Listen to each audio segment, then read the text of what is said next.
산상 보온 가운데 마태복음 5장 5절에 있는 말씀, 온유한 자는 복이 있나니 저희가 땅을 기업으로 받을 것이며 하는 이 행복의 빛에 있는 내용을 한번 보겠습니다. 여기 보면 이렇게 시작되죠.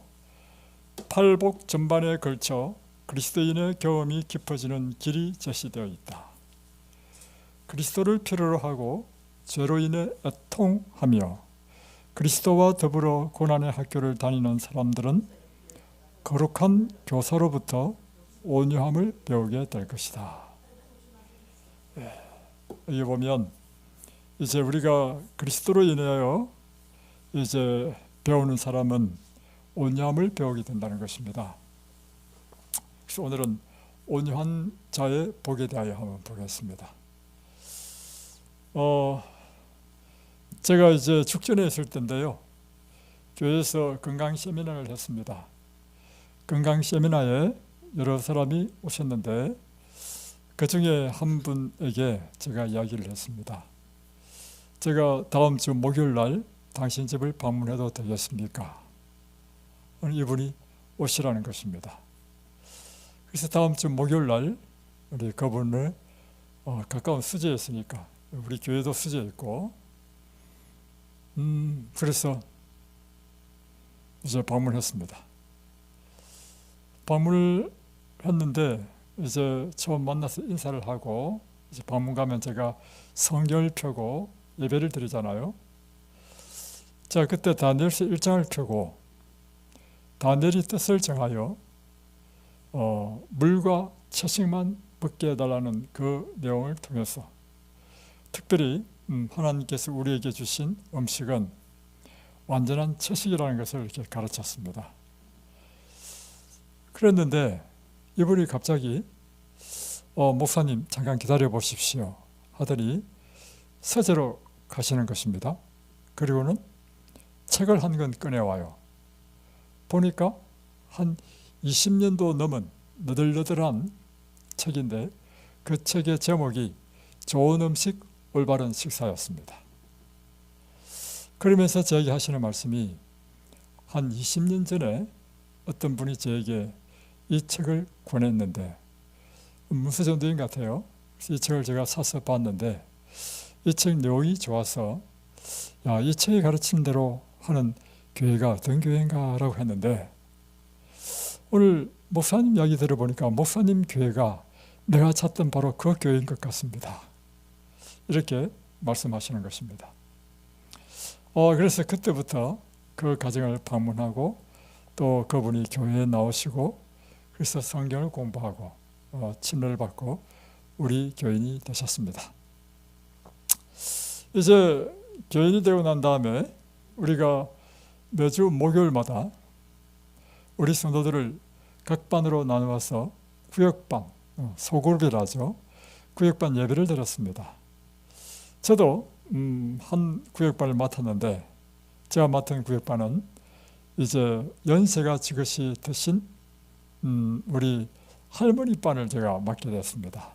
그래서 저희 집으로 초청해가지고 구역반 예배 때 오전에 만나면 함께 말씀을 나누고 그리고 점심을 맛있게 대접해드리고 보내드리곤 하였습니다. 이제 우리가 구역반 예배를 하면 맨 먼저 하는 일이 무엇인가 하면 한 주 동안 여러분의 삶을 살면서 여러분의 삶의 은혜를 나누는 시간을 갖습니다. 그래서 이제 참여하신 분이 한 주 동안 있었던 이야기를 하면서 서로를 알아가는 그런 시간이죠.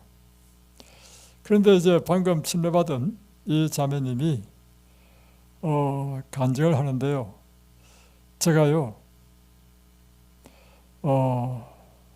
이번 주에요 이런 속상한 일이 있었습니다 하면서 하시는데, 뭐냐면 자기 윗집에 사는, 아파트 윗집에 사는 사람이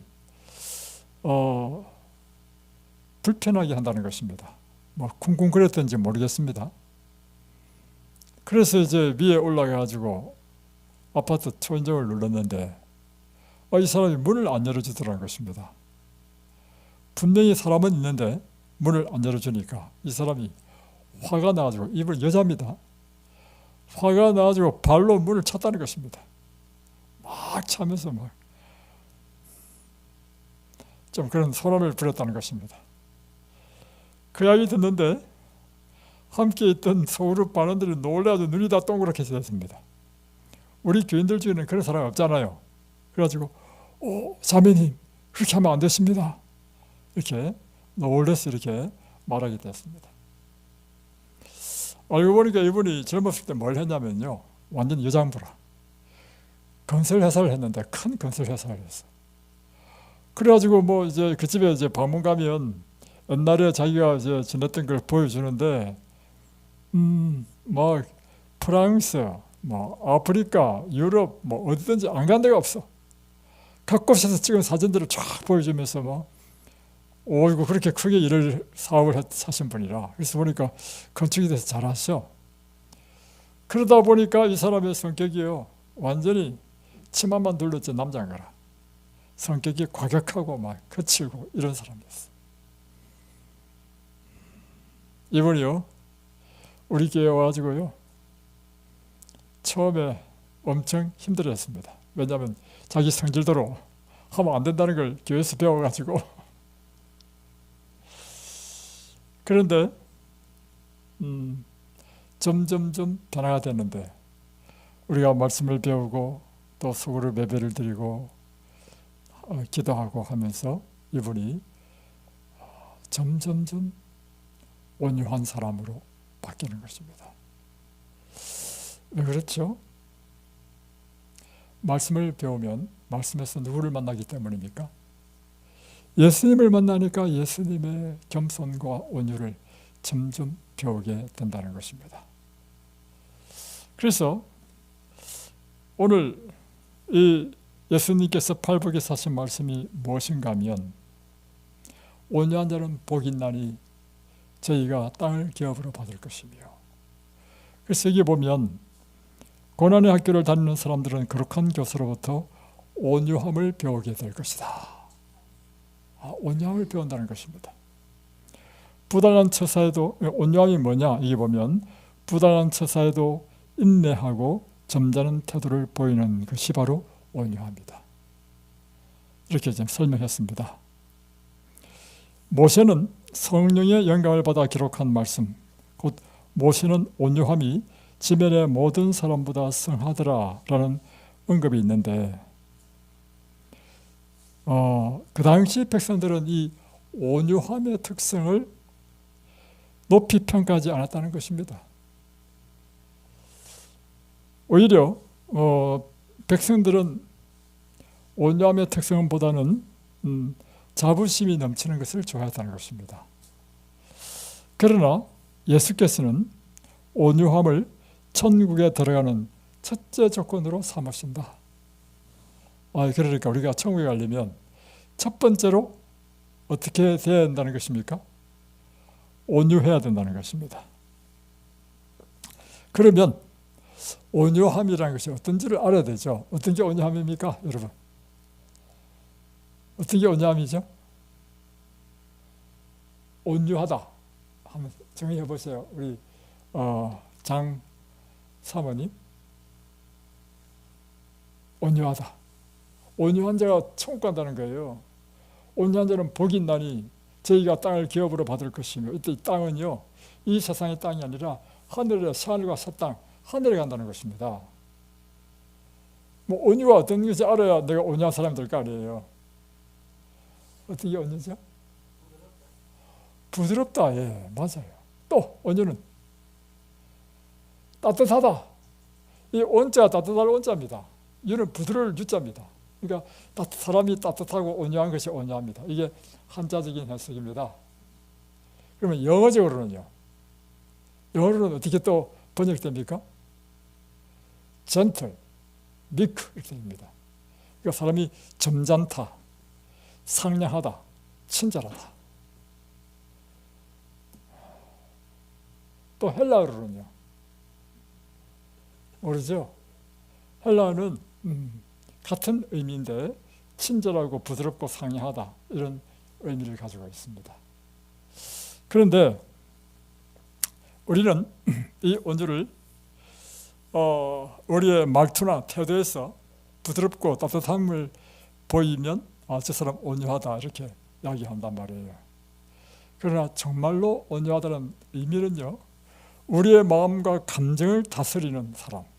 그래서 그 격정의 격정을 일으키는 상태 속에서도 자기 마음을 통제할 수 있는 내적인 힘을 갖고, 그래서 그것을 다스리면서 화를 내지 아니하고 부드럽게 대하는, 이것이 바로 온유한 사람이라고 할 수 있는 것입니다.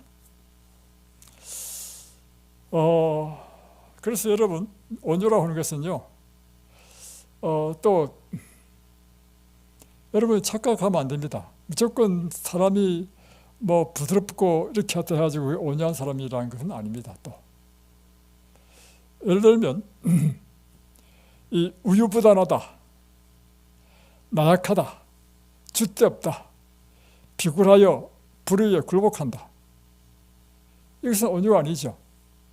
그러나 외견적으로 볼 때는요, 사람이 그냥 온유한 것처럼 보여. 그러나 그것은 온유하다고 말하지 않습니다. 예를 들면 엘리 제사장은요, 부드러운 사람이었습니다.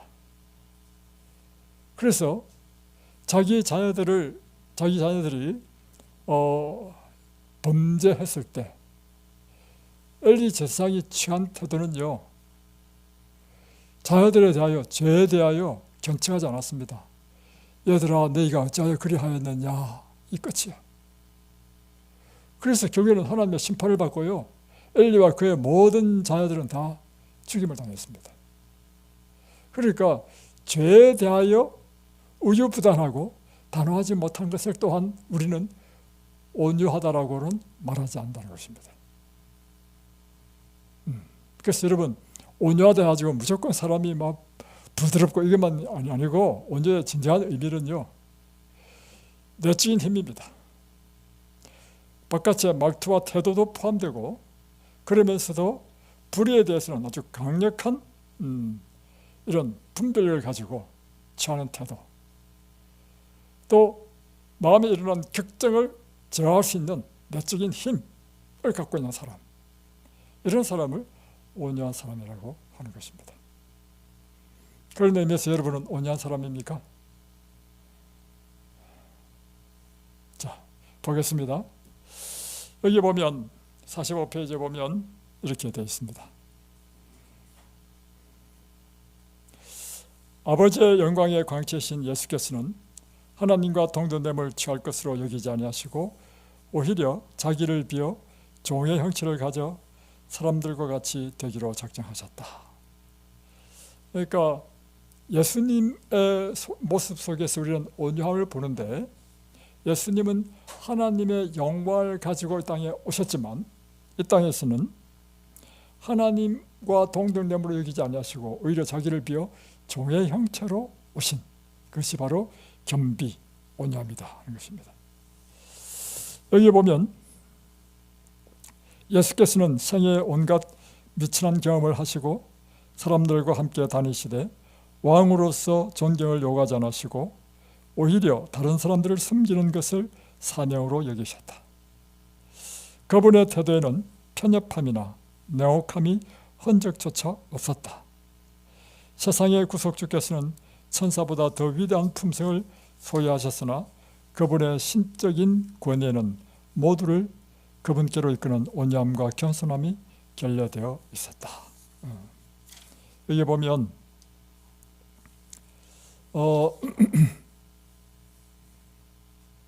결합되어 있었다. 말이 좀 자, 말을 잘못했습니다. 다시 한 번 더. 그분의 신적 권위에는 모두를 그분께로 이끄는 온유함과 겸손함이 결합되어 있었다. 그러니까 예수님께서는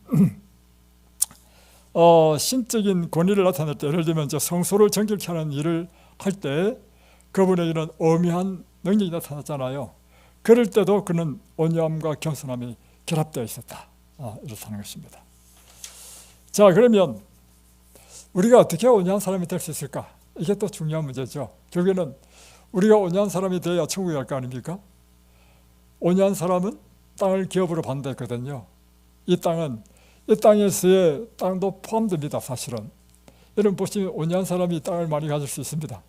그러나 성경에서 말하는 땅을 기업으로 받을 것이면 이 땅은요, 우리가 갈 샤알과 새 땅, 천국을 의미하는 것입니다. 그러니까 우리가 온유한 사람이 돼야 천국에 갈 수 있어.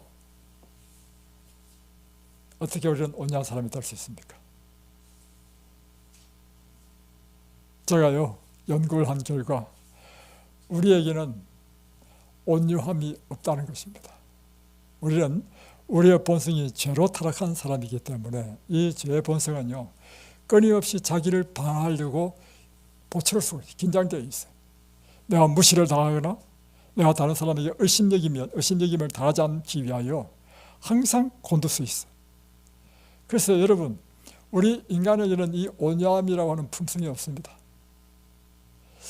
그러면 어떻게 하면 우리가 이 온유한 사람이 될 수 있는가?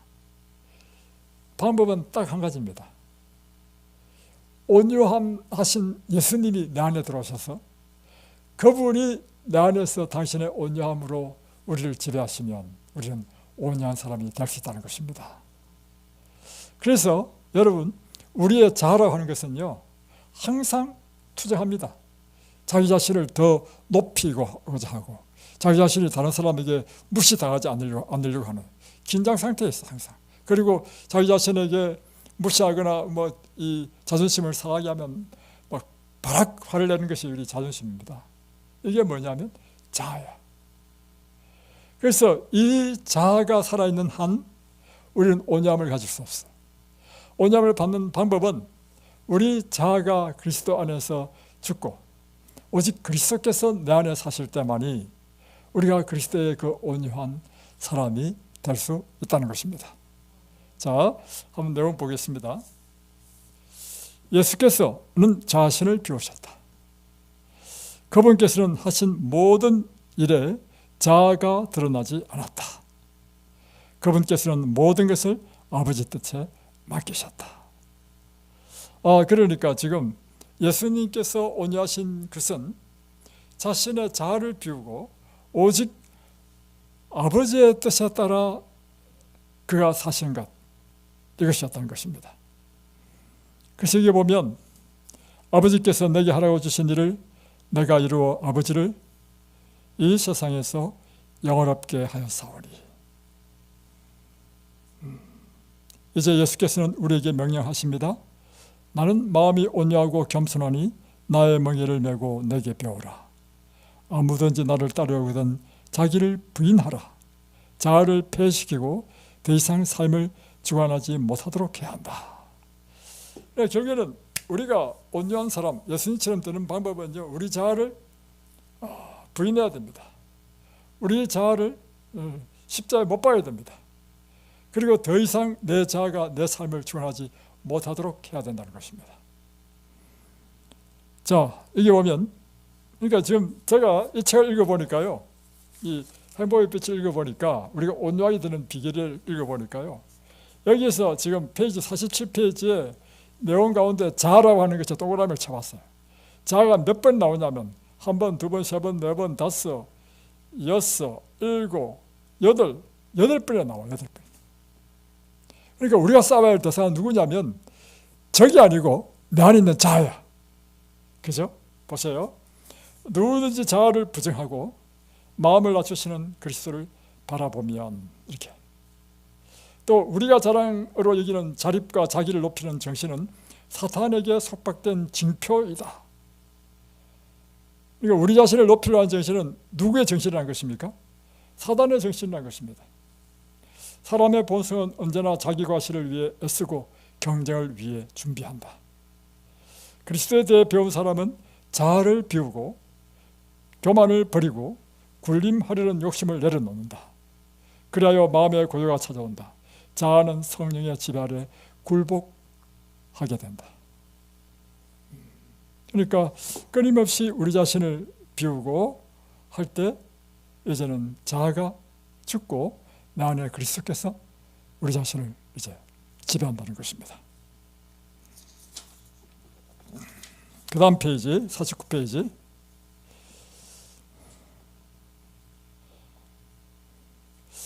두 번째 줄 끝부터 보겠습니다. 우리는 예수를 바라본다. 그분께서 우리의 손을 붙잡아 이끌어 주시기를 기다린다. 그분께서 인도하시는 음성에 귀를 기울인다. 자, 그러니까 우리는 예수를 끊임없이 바라봐야 되고, 또 그분이 손을 붙잡아 이끌어 주기를 기다려야 되고, 그분의 세미한 음성에 언제나 귀를 기울여야 된다는 것입니다. 사도 바울은 이런 경험을 한 후 다음과 같이 말했다. 내가 그리스도와 함께 십자가에 못 박혔나니 그런즉 이제는 내가 산 것이 아니요 오직 내 안에 그리스도께서 사신 것이라. 결국에는 여러분, 내가 그리스도와 함께 십자가에 못 박혔다는 이 나는 누구냐면 자아야. 내가 그리스도와 함께 십자가에 못 박혀야 돼. 그리고 이제는 내 안에 누가 살아야 된다는 것입니까? 그리스도께서 사셔야 된다는 것입니다. 그래서 이제는 육체 가운데 사는 것은 나를 사랑하사 나를 위하여 자기 몸을 버리신 하나님의 아들을 믿는 믿음 안에서 사는 것이라. 우리가 그리스도를 마음속에 임하시는 내빈처럼 영접할 때, 예수님을 내 마음속에 주인으로 영접할 때 모든 지각에 뛰어난 하나님의 평강이 예수 그리스도를 통하여 우리 마음과 생각을 지켜줄 것이다. 핵심은 이것입니다. 계속해서 반복되는데요. 우리 자아가 십자가에 못 박히고 우리 안에 그리스도께서 주인으로 들어오실 때 그리스도의 평강이 우리 마음을 지배하시고 그분의 우리의 마음과 생각을 그분이 지켜주신다. 그래서 우리가 그리스도의 품성으로 변화된다는 것입니다. 그러니까 우리가 그리스도의 품성으로 변화되는 것은 내가 수양을 하고 훈련을 해서 되는 것이 아니고 우리 자신을 부인하고 그분을 받아들임으로 영접함으로 된다는 것입니다. 자, 이게 보면 이렇게 되어 있습니다.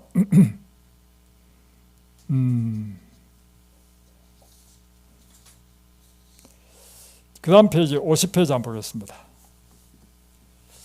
우리의 평화를 깨뜨리는 것은 자아에 대한 사랑이다. 우리 마음의 평화를 깨뜨리는 것이 무엇이라고요? 자아에 대한 사랑이다. 이게 보다도 좀 더 쉽게 표현하면요, 자기 자신에 대해서 골똘하게 생각하는 것, 이게 자아에 대한 사랑입니다. 여러분 자신에게 골똘하게 생각하면, 자신에 대해서 골똘하게 생각하면 일어나는 일이 뭔지 아십니까? 자, 다시 한번 질문합니다. 여러분 자신에 대하여 사람들은 전부 다 누구에 관심이 있냐면요, 자기 자신에 대해 관심이 있어. 왜냐면 전부 다 자아를 사랑해. 그래서 이제 사람들은 이렇게 하잖아요. 내가 겨울에 반바지 입고 밖에 나가면 사람들이 나를 쳐다볼 것이다. 안 쳐다봅니다. 다 자기 생각이라. 왜냐하면 사람들은요, 다 자기한테 관심이 있죠. 남이 뭘 하든지 관심이 없어. 왜요? 다 자기 생각이 뭐에 골똘하기 때문에. 자기에게 골똘하죠. 다른 사람에 관심이 없어요. 그 원리를 알면요, 제가 그 원리를 일찍 배웠거든요. 그 원리를 알면요, 내가 뭘 하든지 사람들이 관심이 없다는 걸 딱 이해를 했어. 자, 그래서 나 자신을 사랑한다 의미는 뭐냐면 자기 자신에게 골똘히 생각한단 말이에요. 그러면 일어나는 일이 뭐가 일어나는 줄 아십니까? 예? 우울증입니다. 딱 경험해봤네, 사실은. 자기 자신을 생각하면요, 마음이 우울해져. 그리고요, 마음속에 불평과 불만이 꽉 차고요, 나 자신의 부족한 것이 막 떠오르고요, 그러면서 그리고 또 걱정과 염려, 이게 막 확 지배를 해. 이거 법칙입니다. 그래서요, 우리 자아를 극복하는 방법, 그 중에 여러 가지 방법이 있는데 그 중에 하나 방법 가르쳐 드릴까요? 그때 여러분의 안방을 박차고 나오십시오. 그리고 천년계를 바라보십시오. 천년계를 바라보는 순간 여러분의 자아는 사라져 버립니다. 자, 제가 설명해 드릴게요. 제가 아침에 요즘 말씀을 보고 기도하면서 하다가 이제 걱정과 염려에 대하다는 것을 생각했습니다. 그러니까 걱정과 염려가 점점 정폭돼. 제 얘기예요. 제 이야기입니다. 오늘 일어난 일입니다. 그리고 뭐 뚜렷한 답도 없어. 해결책도 없어. 그래서 7시가 딱 되니까 7시부터는 제가 산책하는 시간이거든요. 산책하러 나와야 되겠다. 그래서 딱 밖에 나왔단 말이에요. 탁 나가는 순간요, 와, 너무 아름다운 거라. 오늘 비가 오는데요, 이 햇빛만 쬐는 게 좋은 것이 아니고요, 비 오는 날도 좋더라고. 또 햇빛만 너무 쬐면 사람 마음이 메말라요. 근데 한 번씩 비가 오니까요, 우리 마음에도 촉촉함이 있어. 근데 딱 나왔는데 오늘 얼마나 예쁜지. 나무를 보십시오. 숲을 보십시오. 실록의 그 색깔이 연두색에다가 너무 아름다우니 나도 모르게 와 하면서 모든 염려, 걱정, 자해가 싹 사라져버렸어. 환자들은요, 필히요, 밖에서 생활해야 됩니다. 환자들은 방 안에 갇히면요, 하는 것이 뭐냐면 자기 병에 대한 염려, 걱정. 그러면 답이 없잖아요. 우울해지는 것입니다. 그래서 우울증 환자의 특징이 뭐냐면요, 절대 방을 안 놉니다. 방에 딱 갇혀 있어. 제가 박물관 가보면 우울증 환자의 특징은 또 하나는 뭐냐면 빛을 차단합니다. 커튼을 딱 닫히고 있어. 그 우울증 환자를 치료하는 제일 좋은 방법은요, 커튼을 걷고 그 사람을 밖으로 끄집어내야 돼. 그러면 이 생각이 나에서부터 외부로 향하면서 자아를 잊어버려. 두 번째 방법, 가장 강력한 것은요, 그리스도를 생각하는 것입니다. 누구 생각하는 대신에, 나를 생각하는 것 대신에 그리스도를 생각하는 것입니다. 그리스도를 늘 명상하고 그분의 말씀을 묵상하고 그분의 찬양을 듣고, 그럴 때 우리는요, 그리스도로 인하여 우리 자아가 사라져버립니다. 세 번째 방법이 있습니다. 세 번째 방법이 뭔지 아십니까? 다른 사람을 위하여 봉사하면요, 자아를 잊어버립니다. 확실한 방법입니다. 제 경험인데 좀 부끄러운 고백을 하는 것입니다. 제가 사실 이제 예수님께 사랑에 빠져가지고 막 열심히 전도하고 교회도 개척하고 하여튼, 그리고 우리 애들은요, 어릴 때부터 전부 다 삼육학교 기숙사 넣어가지고 왜냐 우리가 분당으로 이사를 가니까 애들이 관리 안 되잖아요. 그래서 중학교, 고등학교 애들 전부 다 기숙사 다 집어넣고 우리 이제 분당에 와서 이제 교회를 개척한다고 했단 말이에요.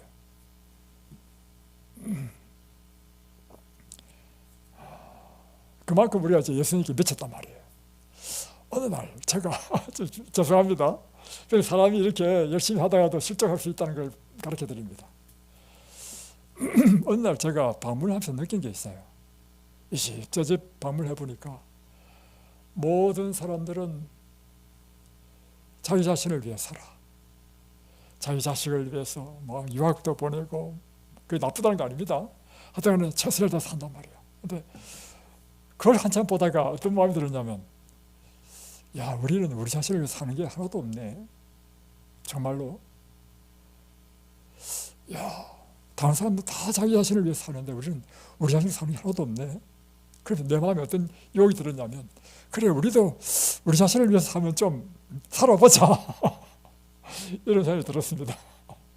참 부끄러운 고백이죠. 그런데요, 일어난 일이, 그때부터 일어난 일이요, 문제들이 생기는 거예요. 문제들이. 그러니까 끊임없이 뭐 해결해야 될 문제가 생기고 걱정해야 될 문제들이 생기는 것입니다. 그때 비로소 제가 깨달은 게 뭘 깨달았냐면, 야, 원리가 이렇구나. 내가 그리스도에게 집중해서 다른 사람을 위해서 뭐 봉사하는 삶을 살 때는요, 문제 하나도 없었어. 왜냐하면 하나님께서 그런 문제들을 다 해결하셨어. 그런 문제가 생기지 않도록 하나님께서 다 보호하시는 거라.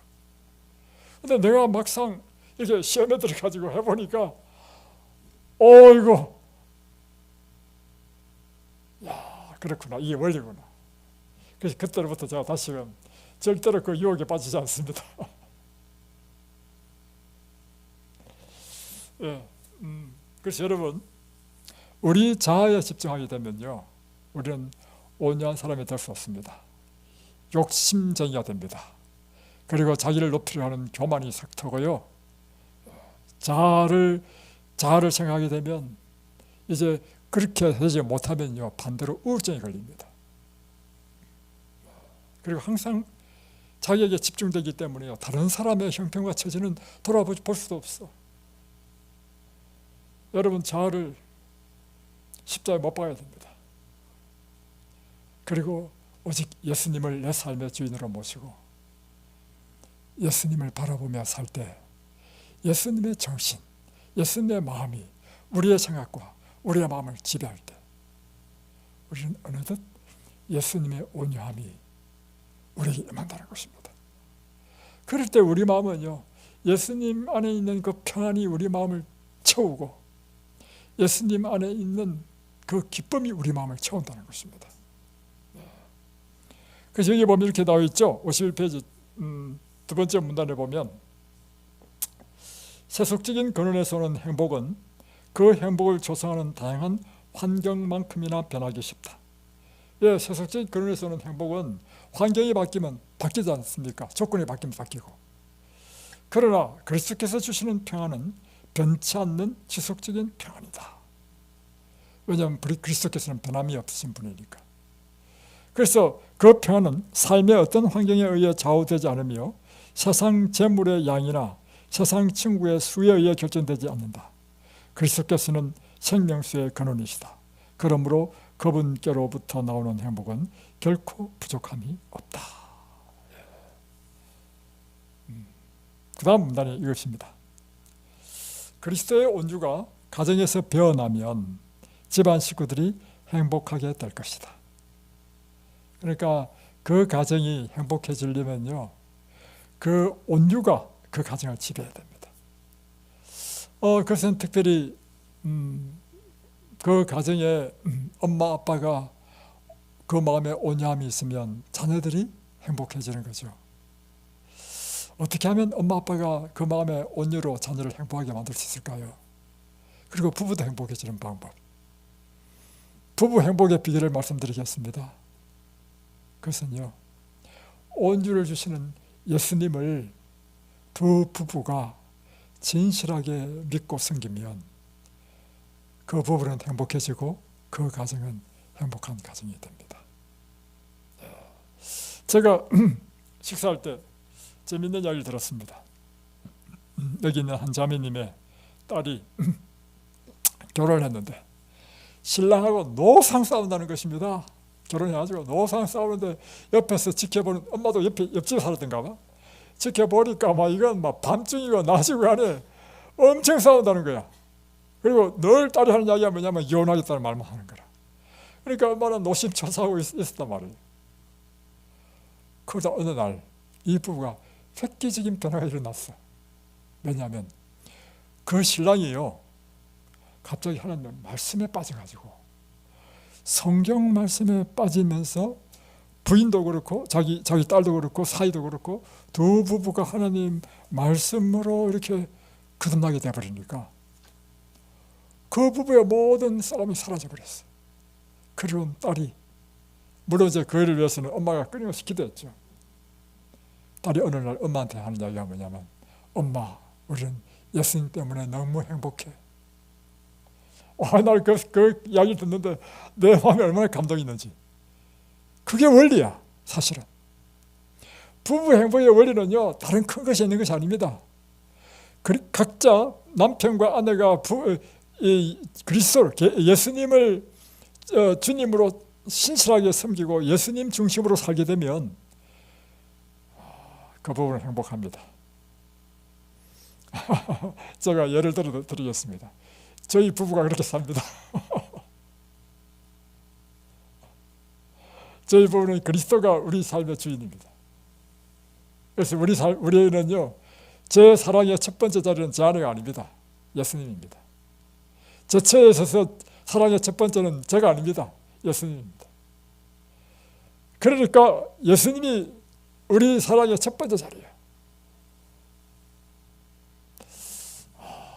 그러니까 좀 말이 좀 이상하지만 근데 이건 진실입니다. 이게 법칙이고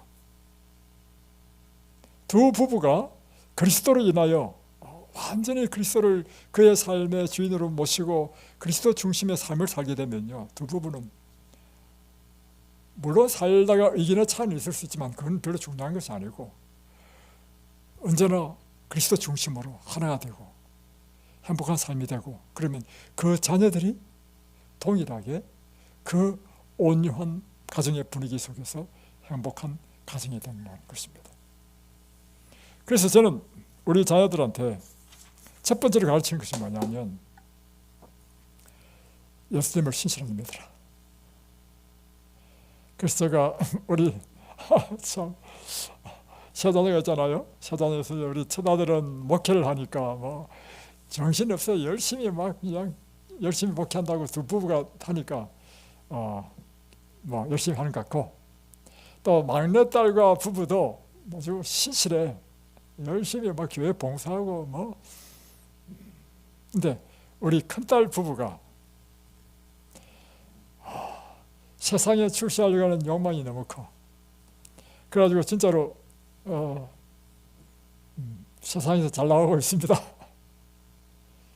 그러다 보니까 신앙이 약해. 그래서 제가 늘요 그 부부에게는 예수님을 너희 삶의 첫 번째로 모시라 하고 고민합니다. 그리고요 일주일에 2번씩 전화합니다. 지금 나이가 37, 많이 넘은 부부인데요, 그 나이에 있는 제 자녀에게요 금요일날 전화합니다. 야, 내일 교회 가라. 좀 창피하지만 그렇게 합니다. 그리고 이제 토요일날 오후쯤 되면 또 전화합니다. 교회 갔냐? 참 부끄러운 이야기지만 그렇게 합니다. 그런데 우리 딸도 그렇고 사이도 그렇고 착해가지고요 언제나 순종하려고 해요. 근데 일단 왜 그렇게 하냐면, 일단 교회 가는 게 습관이 돼야 그 다음에 일어나는 일이 뭐냐면, 믿음은 어디서 나요? 들음에서 나잖아요. 들음에서 나기 때문에 일단 교회 가는 습관이 돼야 그곳에서 한마디도 주워 들으면서 어느 날 하나님께서 역사하시면, 이제 아빠가 날마다 출석 체크를 해서 교회 가는 것이 아니라 어느 날 성령께서 그 마음에 감동을 딱 주시면 그때 비로소 개인적으로 그가 하나님을 만나는 그런 기회가 온단 말이에요. 그러나 들을 수 있는 기회조차도 없다면, 그런 기회조차도 없다는 거죠. 그러니까 그렇게 합니다. 왜냐하면 우리 인생의 행복의 비결은요, 그리스도가 우리 삶의 주인이 될 때이기 때문입니다. 또 여기 이렇게 되어 있죠. 온유한 자에게 약속된 그 땅은 사망과 이걸 안 했네. 위에 잠깐 하나 좀 더 하고 하겠습니다. 제 이야기에 이제 빠져가지고, 자 53페이지 보십시오. 그래서 그리스도의 두 번째 줄 끝에 그리스도의 온유가 나타나는 곳이면 이 땅의 가정들은 하늘 대가족의 일원이 된다. 자, 그 다음에 원수를 갚기 위해 고민하기보다는 차라리 근거 없이 비난받더라도 그것을 참는 편이 훨씬 낫다. 정오와 복수의 정신은 원래 사단에게서 나온 것이다. 그러므로 그러한 정신을 품는 자에게는 불행이 따를 뿐이다. 마음의 겸비, 곧 그리스도 안에 거함으로 얻는 온유는 진정한 축복이 되는 비결이다. 예, 우리가 살다 보면 참 이해 안 되는 일을 경험하게 됩니다.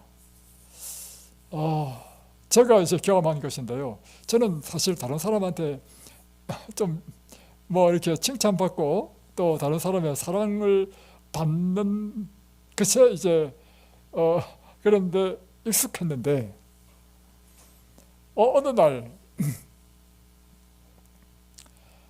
이유도 없이 저를 욕하는 사람이 생겼어. 나는 이해가 안 되는 게 뭐냐면, 내가 뭐 잘못한 것이라도 있으면 이해가 되는데 내가 잘못한 건데 왜 저 사람 자꾸 욕을 해? 그리고 또 이것이 이제 내가 아는 게 아니고 우리 교인이 이제 나한테 가르쳐줘. 저 집사님이 자꾸 목사님 그렇게 흉을 보고 다닌다고 하는 거라. 그러니까 이게 교회에서 이제 이게 교회 질서를 깨뜨리니까 제가 불렀어요. 집사님, 제가 이런 이야기를 들었는데 왜 그러시냐고 물어봤어. 그러니까 자기는 절대 안 그렇겠대. 그러니까 절대 안 그렇겠다는데 또 내가 또 따질 수 없잖아요. 그래서 그래요? 안 하셨어요? 내가 그런 말 들어서 지금 불렀는데요. 그러면 알겠습니다. 앞으로 그런 일도 없겠지만 그렇게 하지 마십시오. 그랬는데 그 이후에도요. 계속 그렇게 하는 거라. 그러니까 교인들이 저한테 이야기하는 거라. 이야, 정말 그 골치 아프다 진짜. 다시 또 물었습니다. 절대 안 했대. 야, 이럴 때 어떻게 해야 되는가. 그럴 때 제 마음에 일어나는 생각이 있었습니다. 감정이 있어요. 감정. 그게 뭐냐면 갑자기 그 사람에 대한 미움이 일어나는 거라. 그리고 더 나아가서 이 사람 정확하지는 아니지만 하여튼 그래도 나쁜 감정이 일어나. 그 순간 제가 딱 캐치한 게 뭐냐면 내 마음속에 일어나는 이런 감정이 무엇이지? 이 감정은 사단에서 온 것이다. 내가 이 감정을 품는다는 것은 내가 지금 사단의 지배를 받고 있는 것이다. 그 생각이 딱 드는 거라. 그래서 그러면 안 되지. 주님, 아무리 그가 나를 나쁘게 이야기한다 하더라도 내 마음속에 그를 미워한다거나 그에 대한 나쁜 감정을 갖지 않도록 해주십시오. 왜냐하면 이것은 사단의 정신에서 온 것입니다. 자, 제가 이 이야기를 드린 이유는 무엇이냐면 우리는요, 우리 자신의 감정을 냉철하게 지켜보고 그 감정이 이와 같이 부정적인 것이면 이것이 사단에서 온 것인 것을 알고 물리쳐야 된다는 것입니다. 내 속에 일어나는 감정대로 살면 안 됩니다. 그럼 그건 사단의 지배를 받는 거예요. 그래서 저는 제 마음속에 지금도요, 미워하는 사람 아무도 없습니다. 그리고 원수진 사람 아무도 없습니다. 그 이유는 뭐냐면 다른 게 아니라 내가 사단의 지배를 받지 않기 위하여 내 마음속에 일어나는 그런 감정들이 있으면 그때마다 딱 해결해버려. 이해되시죠? 네. 그래서 여기 보면 그러므로 이러한 정오와 복수의 정신을 품는 자에는 불행이 따를 뿐이다. 대신에 마음의 겸비, 곧 그리스도 안에 거함으로 얻는 온유는 진정한 축복의 비결이다. 네. 자, 그러면 쭉 다 뛰어넘어서 마지막 문단. 온유한 자에게 약속된 그 땅은 사망과 저주의 그림자로 어두워진 이 땅과 같지 않을 것이다. 온유한 자는 복이 나니 저희가 땅을 기업으로 얻을 것이 할 때 이 땅은요, 사망과 저주로 그려진 이 땅이 아니라 우리는 그의 약속대로 의에 가는 바 새하늘과 새 땅을 바라보다다. 다시 저주가 없으며 하나님과 그 어린 양의 보좌가 그 가운데 있으리니 그의 종들이 그를 섬기며 거기에는 실망도 없고 슬픔도 없고 죄도 없고 아프다고 말할 사람도 없다. 그곳에는 장래의 일도 없고 탄식도 없고 죽음도 없고 이별도 없고 마음 상한 일도 없다. 그러나 거기에 예수께서 계시며 거기 평화가 있다. 우리가 갈, 마음이 온유한 자가 갈 축복, 그것은 땅을 기업으로 받을 그 땅은 곧 우리가 갈 그 새하늘과 새 땅이라는 것입니다. 이 새하늘과 새 땅에는 더 이상 죽음도 질병도 없는, 이별도 없는, 마음 상한 일이 없는, 오직 예수님께서 그곳에 계시며 평화가 충만한 그곳, 우리가 바로 그런 곳에 가야 되지 않겠습니까? 여러분이 마음이 온유한 자가 되십시오. 마음이 온유한 자가 되는 비결이 뭐였습니까? 내 자아를 십자가에 못 박고 그리스도를 내 삶의 주인으로 모시는, 언제나 그리스도가 내 삶의 주인이 되셔서 내 삶을 주관하는 삶을 살 때 우리는 그리스도의 온유함이 우리의 삶을 온유하게 인도할 것입니다. 기도하겠습니다.